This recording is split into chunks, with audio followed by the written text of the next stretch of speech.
Hey, this is Jonny. Today I'm gonna teach you how to perfect kickflips.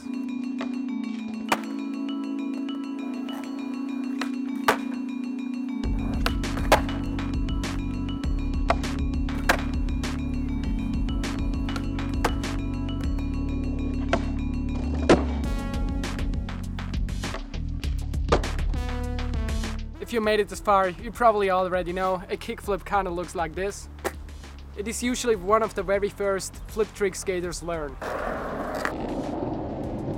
This doesn't mean you have to go with the majority. Some skaters feel way more comfortable with the heel flips first. That's totally fine as well. In my personal opinion, kickflip is a very difficult trick to learn. And like I said, that's because it's the very first flip trick that you're gonna learn. This can be frustrating, but you just gotta stay dedicated.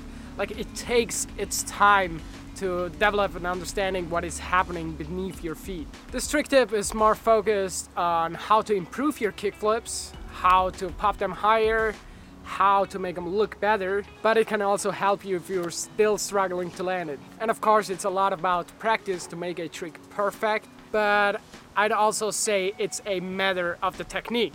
Because if you have kickflips down and you still do them kind of rocket and repeat the same mistake, like to make them rocket again over and over and over. Over the years, one of the keys that I figured for me, for my kickflips, that I try to do them different.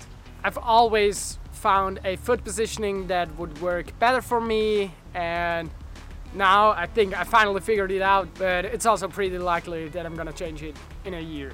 Now let's have a closer look at the foot positioning of this trick. How to set up your feet for a kickflip. One more time, a very individual question. The most common way is to put your front foot a little further back than your front bolts, and your back foot toes in the center of your tail or in the outside of the tail, like right at the edge.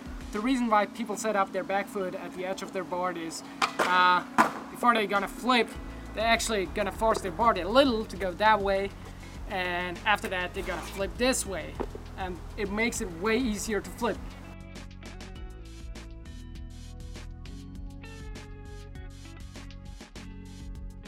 My favorite way is kind of awkward. I prefer to set up my feet kind of like that. Yeah. I hardly recommend you to learn how to ollie first before you're even gonna try. This trick is a lot about timing, and you should have a basic understanding of like this movement already. So what are you gonna do on a kickflip? Instead of going with your front foot this way, you're just gonna get off sideways. This sounds very simple, but I witness a lot of different ways how to kickflip. Some of them look good and some of them don't. One of the ways that does not look good is the rocket kickflip. So before you're gonna fully flick, you're gonna lift your foot, and it's not gonna force your nose to get down. And this is why a rocket flip happens. One other opportunity for this, like if you go off sideways too early. You just learned how to kickflip and it's still kind of rocket. That's totally fine. Like, nobody did a perfect kickflip right off the beginning. So rocket flip is one way to improve, like don't rocket flip. Another mistake that I see a lot of skaters do, especially beginners, they push their boards down. They do not allow their board to gain air. Like, they're just gonna push it down at this point. That's not gonna work either. That's not gonna make it look good, and that way you will never be able to flip up on an obstacle or whatever. So what are you gonna do to make it right? You're gonna pop, and you're gonna put weight on your front foot while flicking.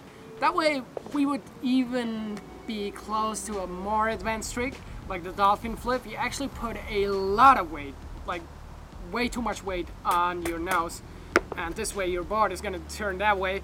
But we just want to get your kickflip straight. So you're gonna elevate and you're gonna flick just straight.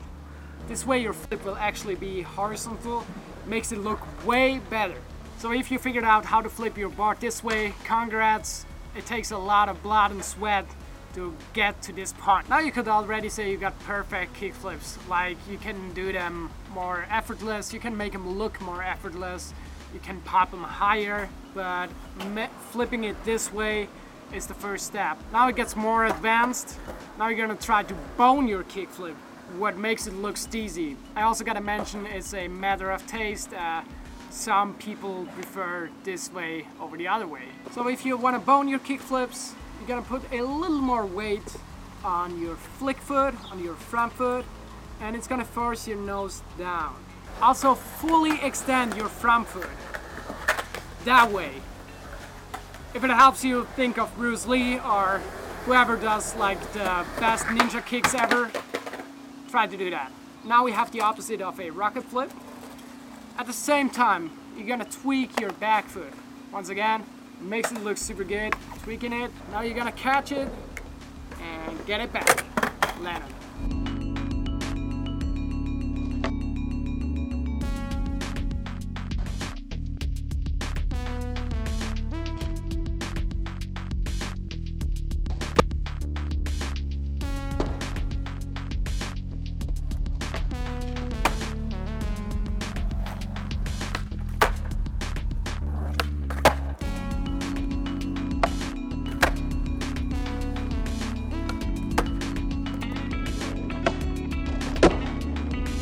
Well, I just figured that I accidentally deleted the outro of this video. So let me redo that. I hope this is gonna help you on how to improve your kickflips. As said, it takes a lot of time to make your kickflips look good, but I'm convinced that you got this. Like, you just gotta stay dedicated. You gotta try different foot positionings. While I was editing, I noticed that this kind of trick tip is really advanced. In my opinion, it would take way more time to explain a kickflip to a beginner, like a detailed version of the kickflip. If you're still a beginner, I would recommend you to watch some other trick tips. Also, this trick tip can help you a little. If you want to learn any kind of other tricks, feel free to ask in the comment section. Also, if you want to subscribe to my channel, do so by clicking this button right here. And if you want to watch my latest trick tip on how to impossible, it's probably gonna be easier to learn how to impossible than actually learn how to super good kickflips. So stay dedicated, practice, have fun, a lot of fun, and a great day. Namaste.